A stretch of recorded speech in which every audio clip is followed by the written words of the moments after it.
Welcome to Frontrunner Motorsport. This week's Formula One is about nothing more than tragedy. The death of Antoine Hubert in Formula 2 race in an absolutely horrific accident overshadows everything that could happen. The death of the young Frenchman, a Formula One hopeful who will never realise his potential, is a reminder of the danger of the sport we all love so much. And everything we love about it, the excitement, the passion, has a price. And this weekend that price was so young. Rest in peace, Antoine. And Juan Manuel Correa, who suffered horrible fractures and is recovering in hospital. I wish you the best and the speediest of recoveries, and hopefully you'll be back racing soon. With the necessary said, let's take a look at the Spa Grand Prix. Ferraris looked good in quali, blocking out the front row from Mercedes, but in the race Vettel just couldn't challenge his teammate, and after Hamilton got him, and with Bottas closing, fourth was all he could muster. Hamilton was closing on Leclerc, but the efforts of his teammate gave Leclerc enough to finally take his first win after a couple of previous opportunities slipped by him. But he is so far behind Hamilton in the championship that he is not really a challenger, and Hamilton got more points than Bottas and Verstappen, and we can almost declare him champion again already. But once again, there has been no real challenge to Hamilton this year. I have nothing against him personally, but his legacy is a plastic legacy, built on the might of Mercedes more than any personal triumph. No one can challenge the mighty German machines, and Bottas can't challenge his teammate. He's won this year, and he'll win next year. There's no point betting against it. And whilst he adds to his numbers year after year, we can look back at his dominant legacy, and we will always wonder if he was actually that good. Because in an era where the only challenge has not been falling asleep, it's not really an achievement to be proud of. Beyond the top teams, Red Bull will look back with a sense of disappointment this weekend. Max Verstappen tangled with Raikkonen at the start and crashed at Le Rouge, but Albon fought his way through the field and managed to get up to 5th in his first Red Bull race. Gasly only did better than that twice. But it took the last lap to pass Perez and the stricken Norris. Speaking of Norris, heartbreak once again. In 5th comfortably the whole race, and then he breaks down on the last lap, once again scoring no points after a brilliant drive. Sainz didn't get that far, stalling on the grid, and it was quickly clear that his car was not working properly. Racing Point had a good weekend. Perez nearly finished 5th, but Albon got him at the last.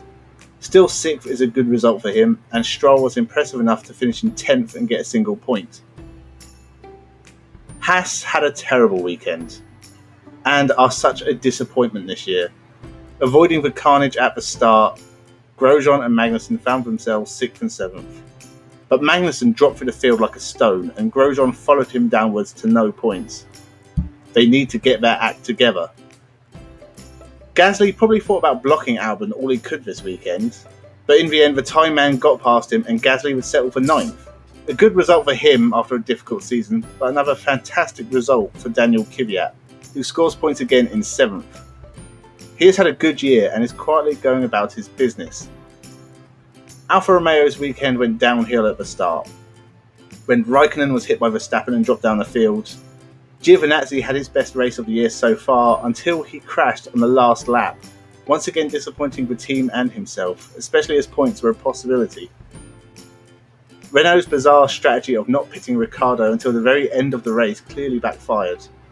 But points in 8th for Hülkenberg are pleasing enough, and they need to keep it up towards the end. And finally, Williams put up enough of a fight at the back to be happy in terms of their performance this season, but once again, both drivers finished. They can't be happier than that at the moment. Now, talking about the driver market, as we've seen, Hamilton is obviously staying at Mercedes, but Bottas has been given another year, basically a stay of execution, as he is not performing to the top level. He is basically the second driver in that team now. And with the regulations not changing much next year, I think it'll be another dominant year for Mercedes, my apologies.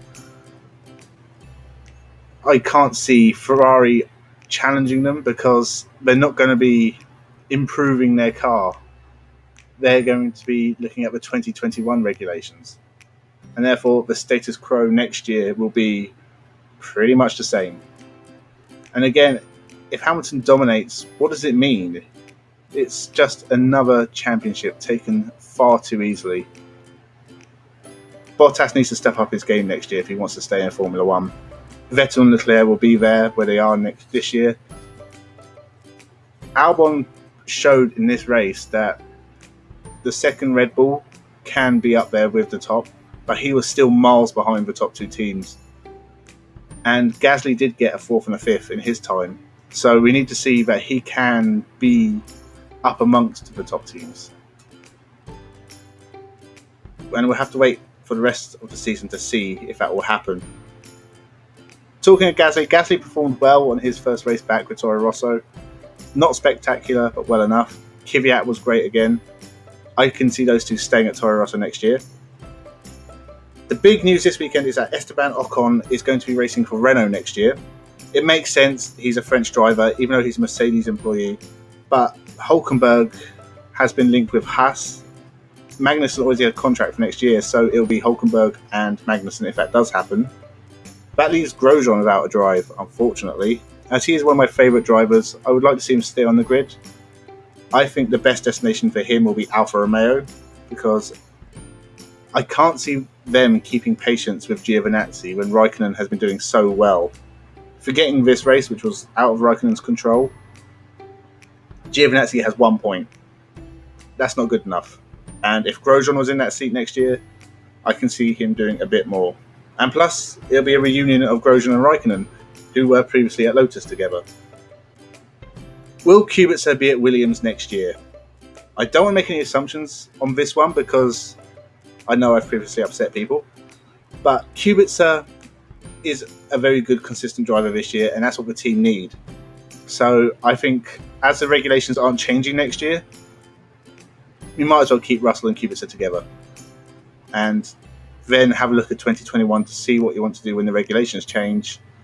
Because hopefully Williams can get back up into the midfield by then. They can develop this car as much as they want. I know they don't really have the money for that at the moment. They are struggling.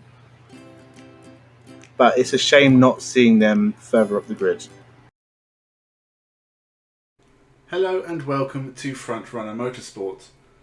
Today we are going to talk about the Spa Grand Prix that has just finished around about 15-20 minutes ago. I decided to watch the end of the British GT race before I did this video. British GT is way more exciting than Formula 1 and you should check it out. It's all on YouTube, it's free. Take time out of your day to watch at least a little bit of British GT. So as for today's video, we've got a few points to look at. I would first like to say that I have finally finished my Formula E reactions to my predictions video. That will be going up on Tuesday and it's very much worth subscribing for. So please subscribe, leave a comment. I'll probably try and answer, but I'm not very good at that. We'll see. Sit back, relax, and let's take a look at the Spa Grand Prix. I think there's a few interesting points we could start with. I think we'll talk about Ferrari once again. This was hideous for Ferrari. It was just embarrassing isn't the right word. It's not strong enough. They have no pace. There is no speed in their engine. They had to make big changes obviously from last year because they were caught cheating. In the sense that they were caught cheating, it's actually ruined Formula 1. So the FIA could have turned a blind eye to it just for the sake of entertainment. They didn't, and Ferrari and the Ferrari customer teams are fucked. They are so far behind everyone else, it's hard to watch. And as we go to Monza next week, which is even more of a speed track, they're going to be even further behind. I wouldn't be entirely surprised if the last 6 places on the grid were all Ferrari powered.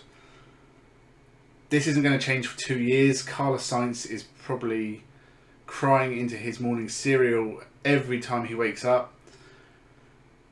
He has made a bad career decision and it's not going to pay off for at least 2 years. So he's one of my favourite drivers on the grid. I don't want to see him suffer, but I think hard times are going to be his future. And Ferrari, they need a desperate management shake-up. They need to pull in some staff who can make a quick turnaround on their car do some real quick development, get it right back up there. Because you shouldn't see Ferraris in the midfield, and you certainly shouldn't see them at the back of the field. It's just not right. Not an actual pace. It's going to be a while before we see a Ferrari in a winning position again. I do think it won't happen until the regulations change in 2022. Honestly, anything other than a Mercedes winning a race until 2022 is almost unbelievable in itself. Verstappen tries his best. He is overperforming. He really is the superstar of the grid. I would say he is the best driver pound for pound. But there's just no chance to keep up with the Mercedes cars. They're too far ahead. This was another procession race. Not a lot happened. Again, it was just the same. All we're waiting for the tyres to go off. All it might rain. When the commentators are bored of the racing, it is their job to make it entertaining. When they can't do that, your product is fucked. As much as the Ferraris are fucked. Formula 1 really needs to step in and say, right, Mercedes, you're too far ahead. We are going to have to give you 30 kilograms ballast, just to make it fair. Because as much as this is a sporting event that is a chance to show who is the best, it's gone too far in terms of it's not entertaining to watch. I don't want to see ballasts in Formula 1. It doesn't really fit it. It works in touring cars, but it doesn't matter if Rory Butcher wins a race. In Formula 1, it doesn't work because you can't have the top running cars fall behind people like Fabrizio Giovinazzi. Was it Antonio Giovinazzi? I've already forgotten his name. I'm not in a good mood. But every weekend, it's the same thing. I turn on the camera and say, yeah, this race was tedious. It was another procession where no one overtook much. But actually, the midfield is very exciting. We saw some great overtakes. Gasly did a superb overtake on Perez up at Rouge. Ocon and Ricciardo had a great race in the Renaults. Norris fighting his way through the field. Gasly fighting his way through the field. Perez fighting his way through the field. All great drives, all very entertaining. It's just a shame that there's a Mercedes at the front of the field. If you got rid of the Mercedes cars, Formula 1 would be very, very exciting. It's just the tediousness of having a team so far ahead of everyone else. It just makes... The last 10 years of Formula 1 have been completely meaningless. If you got rid of this era in Formula 1, it would be better for it. If you called it a new formula and said, like, Formula 1 ended in 2009, Formula 1 ended. 2010 to 2020 is this new formula. We call it Formula Plus or something. Great, because you can just cancel it and go back to Formula 1. But no, it's just stuck with this 10 years of tedious, boring, horrible, long weekends of nothing. But still, I tune in every week because I am mental. And because I love Formula 1. And I do want to see it. I just don't like seeing it like this. When the commentators are saying maybe their tyres will run out next lap, or, oh man, I really wish it would rain. That is a sure sign that something is wrong with your sport. But we wait for 2022 for the regulation changes. Who knows what they'll bring. It could still be a Mercedes dominance. But at least they tried then. I mean, I don't know what else they could do, honestly. You can't just slap weights to the Mercedes cars and say, yeah, deal with it. It has to be fair. And it is just a case of the other teams need to do better. But it's not going to happen. So we've got another year and a half of just this every week. And it's disappointing. But there is hope for the future. And you know what? Renault have come on strong this year. They are doing way better than I thought they could. I thought Renault were probably going to stick around in the lower midfield and disappear again from Formula 1 in the next few years. Their car seems to have made actual good strides. It looks quick in a straight line. Its chassis seems good. It's still off the front runners, but it does look like they've made progress in getting it there. And that's interesting with Alonso coming back, because he wouldn't come back... Well, you'd suspect he wouldn't come back for anything less than a front-running car. If Renault have said they can do that, I mean, they know something we don't, I think, because it'll be interesting. We'll see where they are next year. It won't be at the top, but if they're pushing for podiums, it's interesting. I can't see Ferrari getting back up next year. So it's up to McLaren as well, because it'll be interesting to see what they do with Mercedes power and how far the Mercedes engine is against the Renault engine. because I think McLaren have a very, very good chassis, and with Norris, they have a great driver.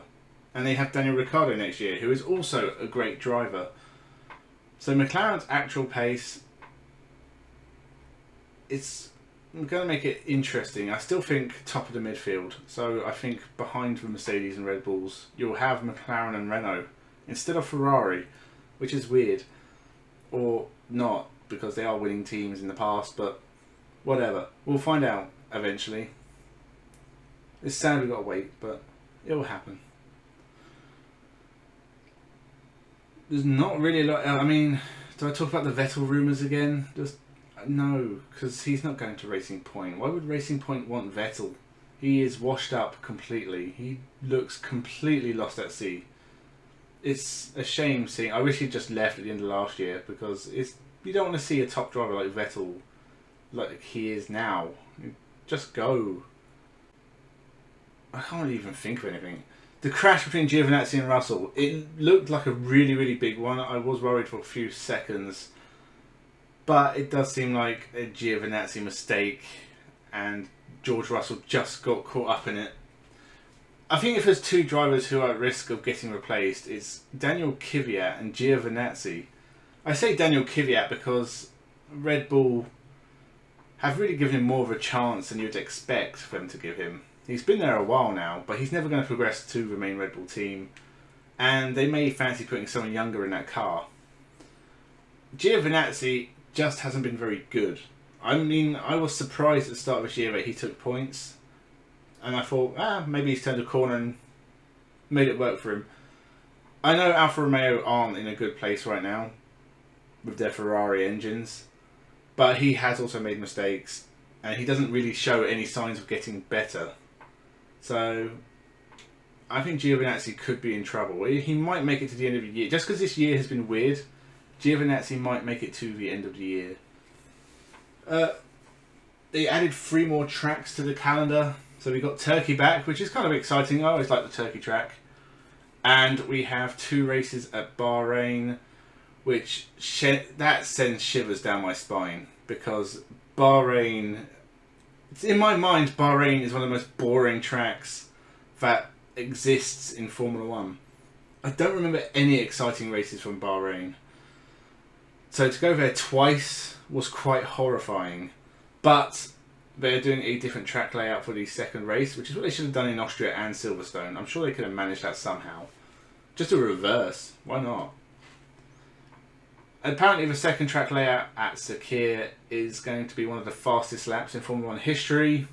That's interesting. I don't know if that's going to lead to lots of exciting overtaking, and it honestly sounds like a place where Mercedes can lap everyone 3 times. We'll have to see. It's certainly more interesting than having 2 races at the Sakir circuit, so I mean, that makes me a little bit more optimistic, I suppose. Should Hamilton have boycotted this race? It's up to him. I don't think it makes any difference whatsoever.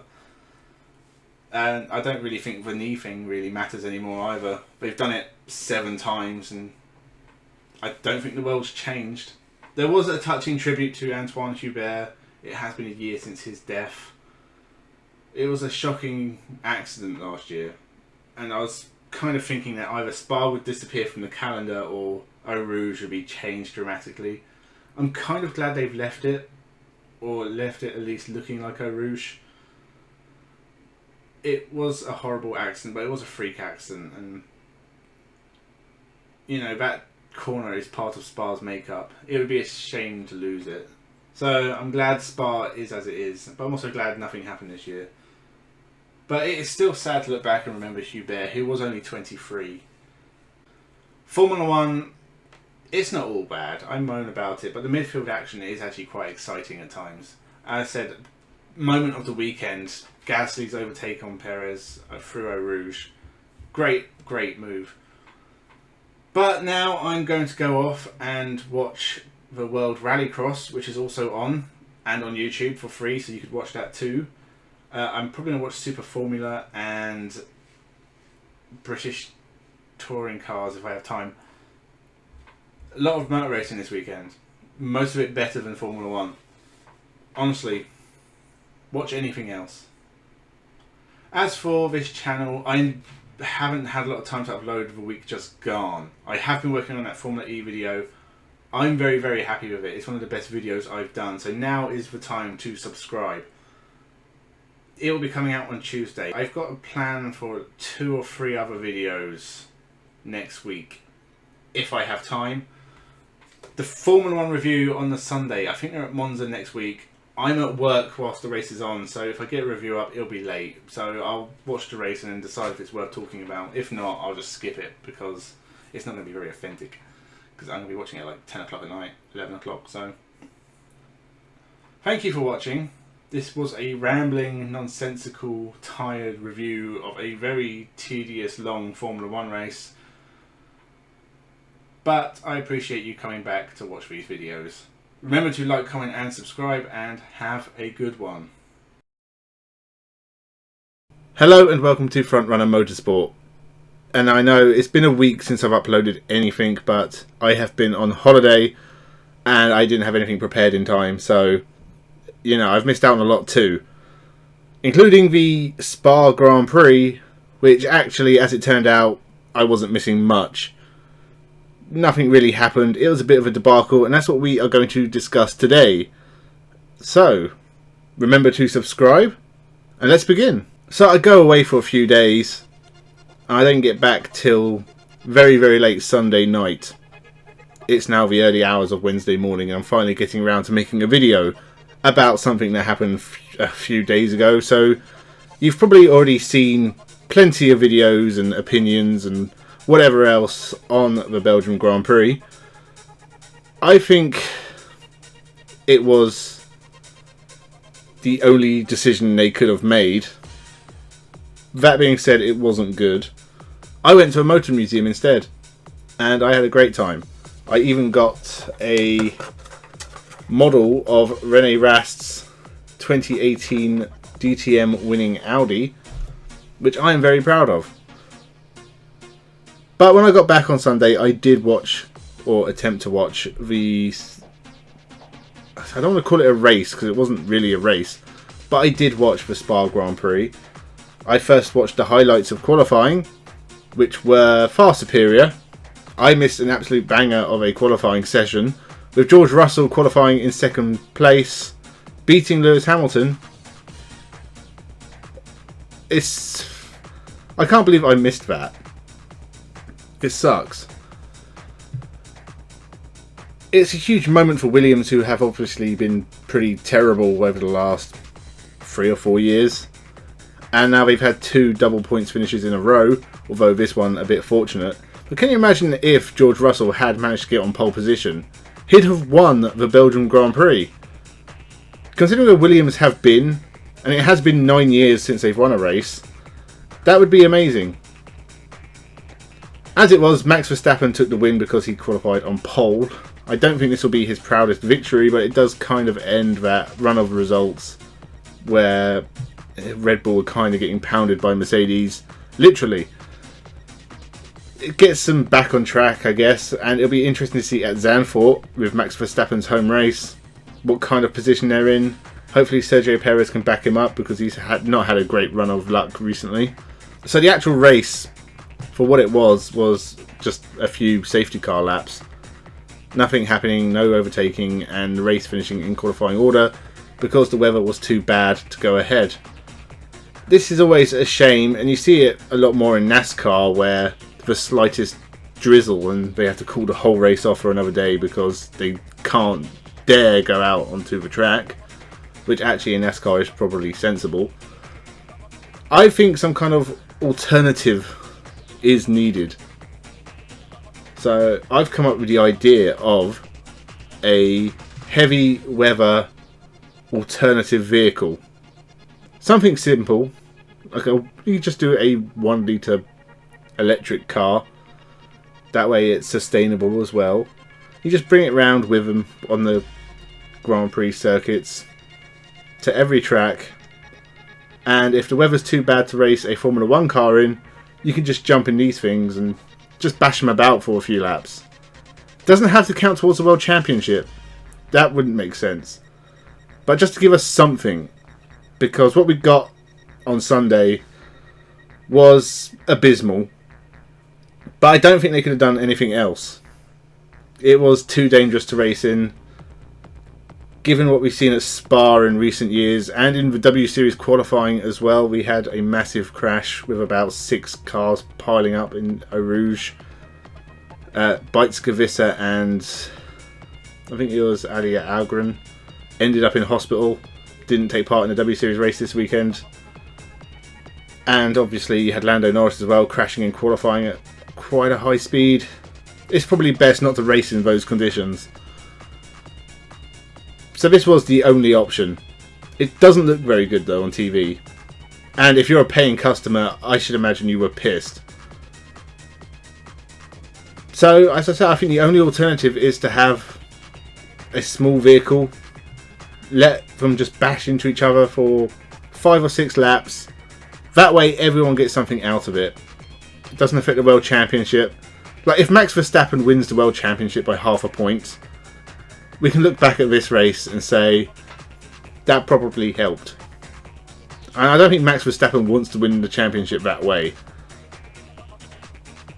And it's pretty close between Lewis and Max now. There's only a couple of points in it. I think like 7 between Mercedes and Red Bull in the constructors. Ferrari got another double points finish, although I think they're a bit lower down the order. So it probably helped them because they are going to be running an upgraded engine apparently after Monza. So they were worried about Spa and Monza being the tracks they were going to struggle at. So one of them out the way without too much damage. That's a really good result for them. Daniel Ricciardo probably got his best result of the season so far, although I can't really remember and I can't be bothered to check. And some of the big names like Lando Norris, Valtteri Bottas and Sergio Perez were outside of the points. But given out those half points, that's probably not a huge loss. It hasn't really affected the championship too much. It's just kind of disappointing from... You had this long summer break, which we always get, and it's fine, that's normal, perfectly reasonable. But this was like the big comeback race. Not only that, it's Spa. I've said before, Spa is my favourite track. I'm disappointed we're not getting a proper Spa Grand Prix this year. And I hope 2021 we have an absolute classic at Spa that's not weather affected. We look forward anyway. We've got Zandvoort next week. And, you know, we've been looking forward to Zandvoort for the last 2 years. Obviously it got cancelled last year. New track. Going to be very, very different. A different challenge for the drivers. It'll be interesting to see how that affects the championship and who's going to win, who's going to get on pole. Just what a great weekend it's going to be. I'm really looking forward to the Dutch Grand Prix. There's nothing much more to say about it. And you've probably already watched millions of videos. But hey, remember to subscribe. We're getting very close to 500 now. I think we're only 29 off. I am preparing some special videos once we hit 500. And I'm very, very excited about them. Like, comment and share the video and whatever. Thank you for watching. Thank you for waiting. And have a good one. Hello and welcome to Frontrunner Motorsport. And I may be a couple of days late and definitely a couple of dollars short on this one. But I did watch the Belgian Grand Prix. And I watched it on Sunday. Unfortunately, I was very tired and I fell asleep whilst watching it. And so I didn't do the video on Sunday. Instead, I watched the rest of the race again on Monday. And again, I was kind of too tired to do a video.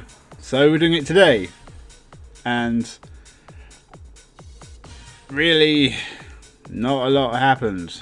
And it's a shame because I really like Spa. And we didn't get a proper Spa Grand Prix last year because of the rain. And the safety car and the fact there was no race. It just ended. So I was definitely game for some racing at Spa, and I really enjoyed a lot of the support races, which I'll be talking about in another video, maybe today, very unlikely, probably tomorrow. And the Formula 1 race was okay. There's nothing really wrong with it. But not a lot happened sort of through the middle of the race onwards. Everything happened at the start. And qualifying, I don't think it really threw up any major surprises and was in fact almost entirely pointless because half of the field had penalties anyway. So we had Sainz and Perez. I suppose the only surprise was that the Mercedes both qualified behind the Alpines, and Ocon dropped back anyway, so that again didn't make much difference. But this was, well, a lot had been said that Mercedes had a good chance in Belgium. I believe either Toto Wolff or Lewis Hamilton did say this was their best chance of victory, at least so far. They never really looked like they had the pace to challenge Red Bull or Ferrari, so I don't know where that confidence came from. Especially not after the first lap. Now, as we all know, I'm not the biggest Lewis Hamilton fan in the world. I'm not really even the biggest Fernando Alonso fan in the world. Although, I do like Fernando Alonso. I think he's a very interesting character. He's kind of a flashpoint, as in things happen around him. You usually get good sound bites out of him, which we did in this case. And, you know, Lewis Hamilton admitted it was his fault. The excuse was interesting, because he said he was in my blind spot. Presumably that means, Lewis Hamilton just presumed that Alonso wasn't there, essentially. And therefore, Alonso's statement that Hamilton only knows how to race when he's in first is kind of true. Because, a lot of racers do it. And I think that corner at Spa, a lot of the corners at Spa, a lot of the crashes or contact that happens tend to be one car trying to swoop in front of another one. But yeah, Lewis Hamilton did just sort of presume that Alonso wasn't there anymore. He got launched. It was quite a scary looking crash, actually. I'm surprised Mercedes got around the track as far as it did, because it looked like it really hurt. I was a little bit worried for him. Because I'm sure you could shatter your back doing that. It definitely was a sore landing. First retirement for Lewis Hamilton this year. And not really helping his championship hopes if he had any, which I don't think he really did. I think he's about 140 points behind now. 8 races left. Is getting... It would be miraculous for Lewis Hamilton to be champion now. So, once he does it, I'll come back and say miracles do happen. I was also amazed that Alonso's car was able to continue after that, because it looked like a really heavy impact.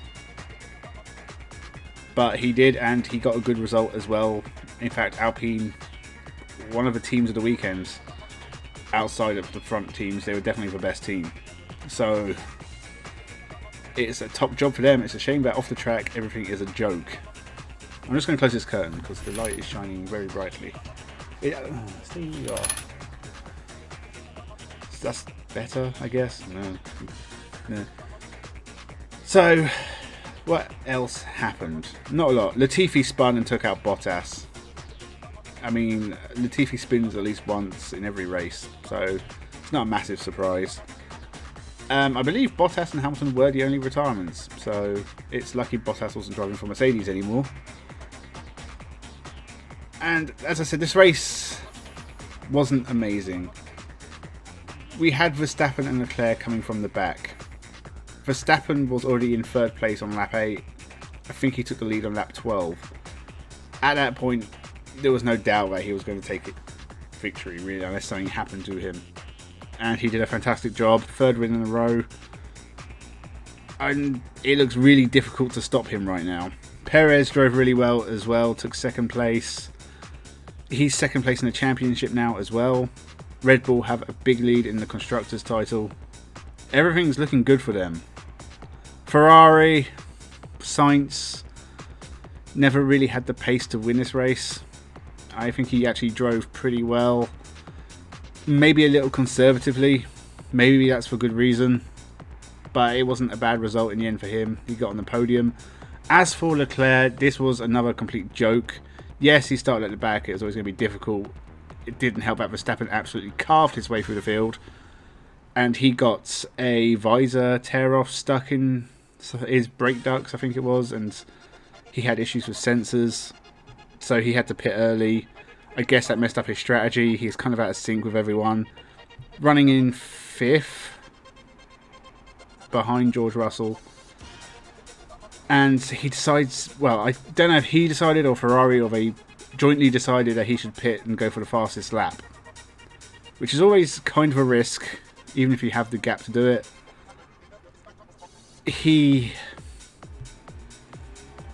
I think they said it was something to do with a sensor issue caused by the tear-off from earlier. He sped in the pit lane, got a penalty. So he fell behind Alonso in the final race order.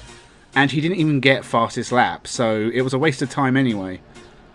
It promoted Alonso to 5th, which is a great result for Alpine. Matches their best of the year. And Leclerc got 6th. So he's even further off the title chase. He's not even in 2nd in the championship anymore. George Russell in 4th did a pretty good job as he's done all year. No real complaints. I don't really see how he could have done any better. He sort of hung on to Carlos Sainz, but he never really looked like he was going to get close enough to overtake him. Beyond that, Leclerc in 6th. Esteban Ocon was 7th, so a good result for him in Alpine. I think he came from quite far back as well. Sebastian Vettel was in the points, which, you know, Aston Martin are 9th in the Constructors' Championship, which is pretty bad, and it makes me wonder even more why Alonso's chosen to join them, other than their ambition, which they can't seem to match on the track. Pierre Gasly, I mean, it's good that AlphaTauri got points because it's been a while, but it's still a really poor year for him and the team. But this was a good enough race for him, especially as he started bone last because he started from the pit lane. It was a pretty good job for him to get points. Alexander Albon in the Williams in 10th did a fantastic job.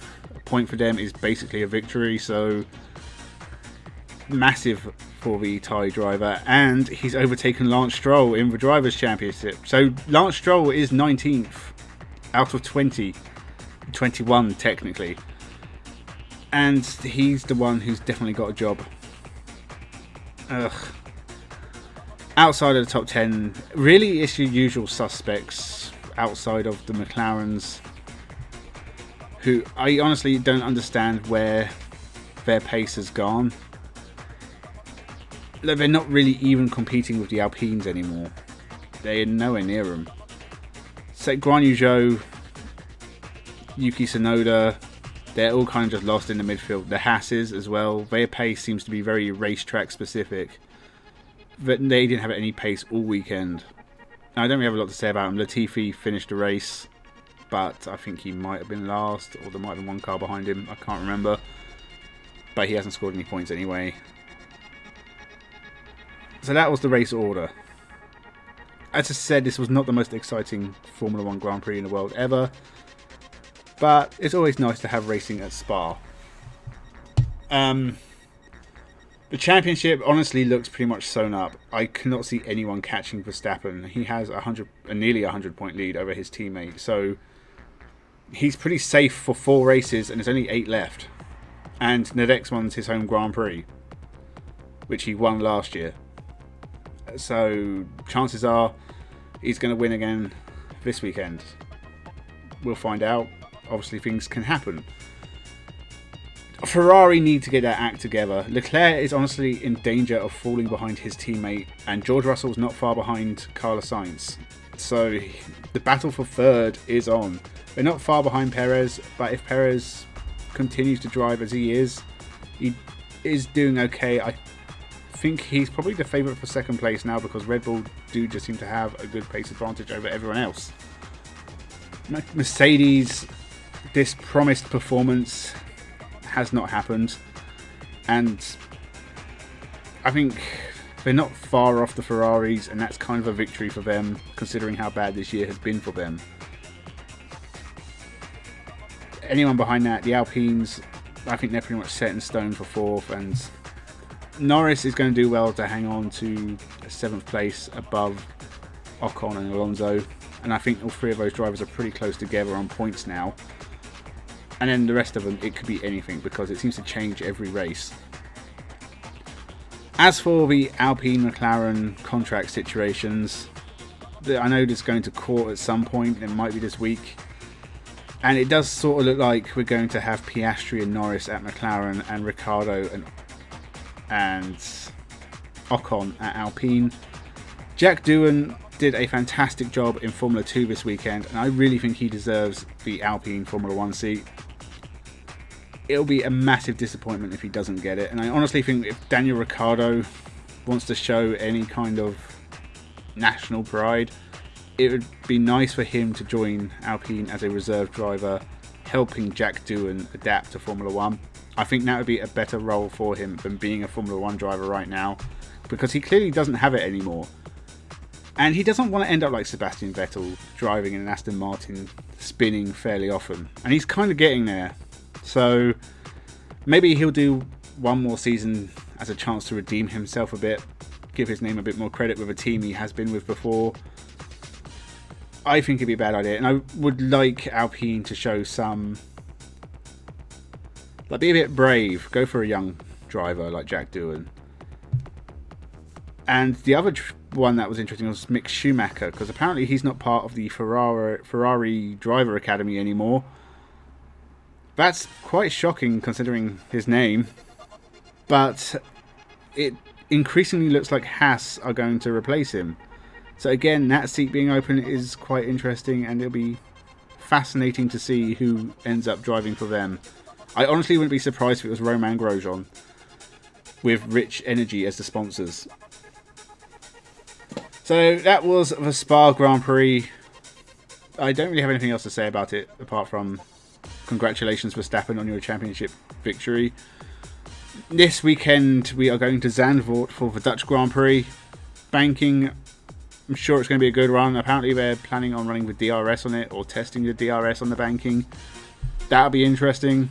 Can't wait to watch Latifi spin on it. Can't wait to watch Stroll spin. Can't wait to watch Vettel spin. I think a lot of this field has got a reputation for spinning. It's a shame Mazepin is gone. We'll be back. So make sure you subscribe. And thank you for watching. And I am still really tired, but I am going to be doing videos all week and releasing them. The sad thing is it's daytime and I'm tired. Summer's not over yet. Thank you for watching and have a good one. Hello and welcome to Frontrunner Motorsport. And I have just watched the Belgian Grand Prix. It's 11 o'clock at night. Unfortunately, I couldn't watch it until later in the day because I was at my parents' having a barbecue. And it was a bloody nice day. But when I got back, I did put the Formula 1 on. And I did enjoy the Belgian Grand Prix. I think for the first time this year, we had overtakes that weren't as simple as DRS, get past before the corner, don't worry about it.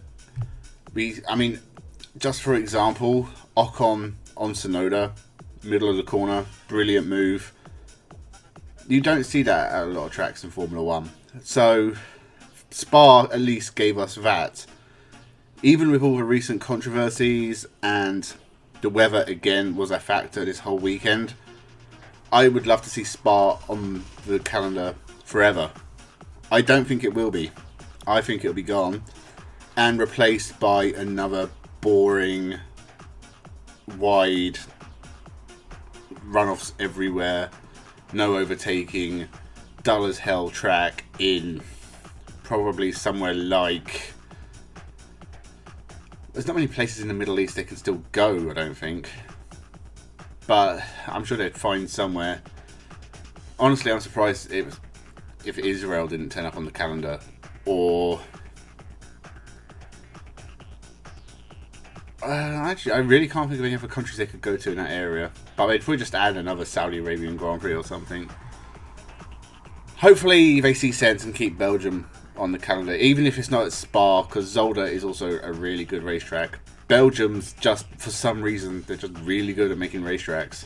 Or at least they made two really good ones. So, this race, there was a lot of Formula 1 this weekend, and I don't like the format at all. The problem I have with it is you have qualifying. You then have super sprint qualifying, then the sprint race, and then the race. I just don't understand the point of having the second qualifying session, because it just makes the sprint race pretty much superfluous. Because here's the thing: if one day I walked up and slapped you, and it took me 15 minutes to walk up to slap you, and then the next day I did the same thing, but it only took me 10 minutes to walk up and slap you, you wouldn't call that a super slap the second time, would you? You'd just tell me to go away or call the police. And just calling it super qualifying or a super shootout, whatever they call it, does not make it super. It's a very 90s thing in its own way, because in the 90s we called everything super, and maybe 5% of the things we called super were actually super. In fact, the only things I can think of are Super Nintendo and Super Soakers. That's it. That's the only things from the 90s that was super. And in 2023, I'm pretty certain they're still the only things that are actually super. And no, I'm not including Superman, because Superman is lame. And so is this qualifying format. Now, if it was me, if I had to have 3 days worth of competitive action in Formula 1, I would have the qualifying session on the Friday, and then instead of just calling it a super shootout and it being a slightly shorter qualifying session, I would have it be one shot showdown. You get one lap, you set a time, that's your time. That's it. They used to do that in touring cars. I think it was very briefly. I think they did it for a couple of years, but I thought it worked really well. And if you're going to do the sprint race sparingly, so maximum maybe 5-6 times a year, I think that would be a really novel way of setting the sprint race grid. And it doesn't interfere with the history of Formula 1 and the fact you can't really touch the format of Formula 1, because it's not. You've got qualifying in the race as normal. But you've got one shot showdown. That means, you know, maybe Max Verstappen runs a bit ride. He's starting in 8th. That's pretty much what I would go with, just to make it a little bit more Jeopardy, a bit more idiocy kind of racing. But I don't like just having another qualifying session. It's just not very impressive. As for the actual races themselves, it was a bad weekend for Aston Martin at first. It was a very good weekend for McLaren at first. But it was an incredible weekend once again for Red Bull. Max Verstappen well clear of everyone in qualifying. I think he was 8 tenths ahead of Leclerc in second, but obviously he had a penalty. But he was so far ahead, unless he had car issues, I didn't doubt he was going to win. And he got pole in the sprint, and he took that win. Did he get pole, or was it Piastri that got pole? No, Piastri was like 11 hundredths of a second behind, wasn't he? I've already forgotten who got pole in the sprint race. But Piastri led for a while, and that was really impressive. No, it was Verstappen that got pole. Piastri pitted and came out in front of him. Something like that. Piastri did an amazing job, and I think it's sort of gone under the radar how good a job he's doing in his first season. Remember, if you compare him to Nick de Vries, yes, the McLaren has become a better car than the AlphaTauri, but I think Oscar Piastri, he finished 4th in the British Grand Prix, and he really deserved a podium there. He was robbed, and he's done a fantastic job for McLaren. He got on the podium at Hungary, 2nd in the sprint race, and he's only like 12 races into his career. He is definitely one to watch. He is a fantastic driver, and as is Lando Norris. If McLaren can consistently have a car that competes at the top, they've got 2 drivers who can do a job for him. But he couldn't stop Max Verstappen in the sprint race, which is not surprising. Pierre Gasly getting 3rd in the sprint race is also one of the drives of the season. Fantastic job for Alpine. They really needed it. They've had a really bad run, and that was great for them. Aston Martin, though, they had a few issues. Lance Stroll crashed in Super Sprint qualifying, and then Alonso crashed during the sprint race. Not good for them, as they have been A, very consistent, and B, sort of around about between the 2nd and 4th best team for the entire season, which they've never been before. That's as hot, even at their worst this year, it's still the best they've ever been. And so on to the race. And Max Verstappen, he started in 6th. By the end of the first lap, he was 4th. And that was both because he had a very good start and because Piastri and Sainz collided. Piastri was out on lap 1. Sainz carried on until lap 25 or so, and he eventually retired. Terrible result for both drivers, and I was really disappointed for Piastri. But that's what happens in Formula 1, and I don't think it was anyone's fault. I think Sainz got squeezed between Hamilton and Piastri and didn't really have anywhere to go. Piastri had already committed to the inside, so he couldn't really adjust, and it's just one of those things. But very, very disappointing for both drivers. After that, the race, it kind of settled down a bit. So Sainz was still running, but he was dropping like a stone. And I don't know why we didn't retire the car straight away and save the mileage, but for some reason they wanted to carry on and maybe try and find some kind of fix of the problem, but it didn't happen, and they eventually retired him. Meanwhile, Max Verstappen breezed past Lewis Hamilton, breezed past Leclerc, had pit stops, and then he breezed past his teammate. It's lap 17, he's gone from 6th to 1st, and then no one ever saw him again. And honestly, after that, the race was entertaining enough, but there was no major surprises, and the field did get spread out a lot. Like, I think Alonso was 20 seconds behind Hamilton by the end, and then until Hamilton pitted. So I think honestly it's a good race, but a lot of the good racing was happening outside of the top 10. We saw Guan Yu Zhou make several moves that were pretty impressive. The Chinese driver is honestly one of the most underrated drivers on the grid.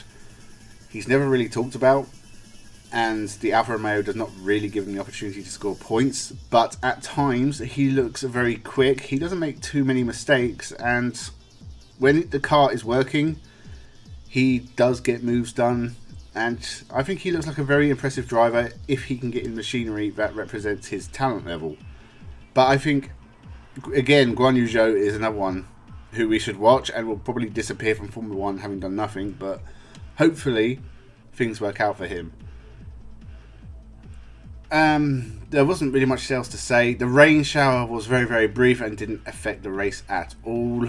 Tyres were a bit of an issue, but I think everyone managed it quite well. I don't think anyone suffered too badly. Norris had a tough race, and I think the idea was that McLaren had put on too much downforce in case the race was wet, and so Norris struggled, but he did eventually score points, which again, it wasn't a great result, but McLaren handling a tough situation and Norris getting a really good result, I think it counts. So he scored a few points for the team. And all that really matters is Max Verstappen took another win. That's 8 in a row for him, 12 or 13 in a row for Red Bull. Incredible numbers. And he looks unstoppable. And I honestly can't see anyone catching him for the championship now. He could probably have the rest of the year off. I think there's 10 races left. And obviously it's very doable. Someone could catch him if he just had a really bad run. But it just doesn't look like it. And Perez had a much better race to finish second, but the ease with which Verstappen caught him and left him behind, it's a little bit disappointing, but I do think Perez is there to finish second and score points for Red Bull. Charles Leclerc third. A brilliant and much needed podium for Ferrari, who are another team who have not had many great results of late, at least in Formula 1. So I think they'll be very happy with that. And Leclerc, he has something to take into the second half of the year. And it was a decent enough drive. No real errors, but not really competitive either. Lewis Hamilton behind, he stole fastest lap at the end, and that meant that Verstappen could not have his perfect weekend. But again, a decent enough but steady, unimpressive, unspectacular drive from Lewis. There was nothing really to say about it. It's sort of as good a result as you would expect. Behind him, Alonso, he did a pretty good job because he did start 9th. So he did make places at the start and he maintained his position very well. But he fell a long way off the front running cars, and I think that's worrying for Aston Martin. I think we need to find some of that speed they had at the start of the year. Behind him were Russell, Norris, Ocon, who did a very good job as well. And Stroll and Tsunoda, who is enough. They both actually did a really good job, because Stroll, I thought he'd have his crash, maybe lose a bit of confidence, and then drop back maybe to like 13th, 14th. It was only 9th, but it's still, he finished the race and got points, so it's a positive. As for Yuki Tsunoda and AlphaTauri, they so rarely score points these days that they should throw a party for Tsunoda. It was a great drive. He looked very quick at times, and you know what? Daniel Ricciardo can't touch him, so I honestly don't know if it's worth replacing De Vries with Ricciardo at this point, because Ricciardo's been a bit less error prone than De Vries was, but he's not really doing any better in the races that he is finishing. So give De Vries a bit more time, maybe it would have worked out a bit better. Ricciardo's not really doing too much so far, but he's got a summer break to do his simulations and training and whatever, and he'll come back. Maybe AlphaTauri will bring an upgrade or something, we'll have to see. Other than that, everyone else was sort of who you expect. I thought Williams did a really good job, and I thought Albon was definitely on for points because he drove really well, but I think tyres were an issue for them, and both cars dropped back, but I think both of them did a really good job. Logan Sargent has done a really good job this year for Williams, but the car it doesn't really have the pace to get into the points. I think Albon is driving his socks off and doing a fantastic job when he does score points, but I think Sargent's doing well enough. He's not making too many mistakes. There's the odd spin here and there, but it's not crazy bad. Who else was outside the points? Both Alfa Romeo, so Bottas and Zhou, both drivers are being let down by the car. The car's just not quick enough, and I don't know if they can repair that or make upgrades, but it's disappointing for both of them because we know they're both better than this. Gasly finished 11th, which was probably disappointing for him after finishing 3rd in a sprint race, but he was starting much further back. Tyres, again, I think were an issue. They went for one stop, which was brave, and he just didn't have the tyres at the end to catch Tsunoda. I don't think he finished too far off, and it's a better weekend than they've had at the last 2 races, so I guess he'll take it. At least this weekend, both Alpines scored points, but it wasn't a great result. And other than that, Haas barely saw them. They've had reliability issues. They're slow. Actually, the worst team on the grid right now, with the exception of maybe AlphaTauri on some of their worst days. So that was the Spa Grand Prix. Was there anything else to really say about it? No, Lewis Hamilton got a penalty in the sprint race, but I think it was completely fair. I think if you look at it, Perez is still ahead of him. Perez has nowhere to go. Perez is on the outside. Lewis Hamilton runs a bit wide. I think he just gets a bit of understeer. Does damage to Perez's car, and Perez had to retire, so a 5-second penalty is more than fair. And I don't think it really affects him too much anyway, because it's 4 or 5 points. Doesn't really make a difference. Russell, I'm a little bit disappointed that he's so far off the pace of Hamilton, but I don't know if that's just a case that they've gone in a direction that doesn't suit him, and maybe he can use the summer holidays to try and fine-tune the car to his driving abilities. Other than that, Max Verstappen honestly looks unstoppable this year. I think there's going to be quite a few. I think he's going to lose 2 more races and win everything else. And I think one of those is going to be reliability. And I think the other one's just going to be Sergio Perez beats him. So I think that's my prediction for the rest of the year. He's basically unstoppable. He has dropped so few points this year. He's finished 2nd twice. He finished 2nd in one of the sprint races. And there's a few races where he didn't get fastest lap. And that's it. That's all the points he's dropped. It's not many. And that's just incredible. For anyone, you can have the best car in the world and that's still difficult. So anyone who ever doubted Max Verstappen, you've not just been proven wrong, you've been proven idiotic. In fact, the men in white coats are coming for you and they're putting you in the asylum because you're so crazy. There's no doubt about it now. And so we've got a few weeks to just relax and everyone gets to have a little break. I do think there's been too many races in Formula 1 in 2023, or at least there will be by the end of the year. We're going back to America twice. We've got more races in the Middle East, or at least one. Go to South America as well. So Asia, we're going to Japan and Singapore. So it's going to be a very exciting end to the year, I hope. And Spa, Off the top of my head, this was the best Grand Prix of the year so far. But I would have to go back through every video I've done and try and make sure of that. But I think my feeling right now is this was a great race. So there's that. So make sure you subscribe to the channel. Thank you very much for watching. Leave your thoughts down below in the comments. Did you enjoy this Grand Prix? Who were you impressed by? Who were you not impressed by? Yeah, thank you very much. Have a good one. Hello and welcome to Frontrunner Motorsport. And today was the Belgian Grand Prix. Yet another controversial Grand Prix. Sadly, once again, for the wrong reasons. But at least now we go into our summer break with the hierarchy of the teams very much changed from the start of the season. At the start of this season, it looked like Max Verstappen was going to dominate everything again. And whilst he has obviously done very well for himself and scored decent points at pretty much every race bar Australia, where he broke down, he has a big lead in the championship, but doesn't necessarily feel unassailable. He could be caught. It would be it's a big task for anyone willing to undertake it. But if someone can catch him, it'll be one of the biggest championship wins ever. I don't think we've ever seen a comeback like this. And that's going to make the second half of the season very interesting to watch. Which it needs something, because honestly the racing on track has not been all that great.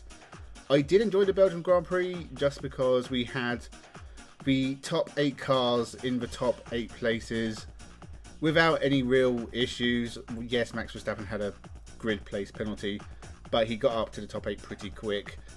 It was one of the cleanest races we've seen all year, where not only was there no crash damage, no reliability issues with the main teams, they all were just running at their pace. And it was interesting to see how things have changed from the start of the year. Mercedes definitely up there. You could argue that between them and McLaren, they really are the most in form of all the teams. Red Bull has been a bit of a struggle over the last couple of races, and Ferrari, they've sort of been drifting between the two.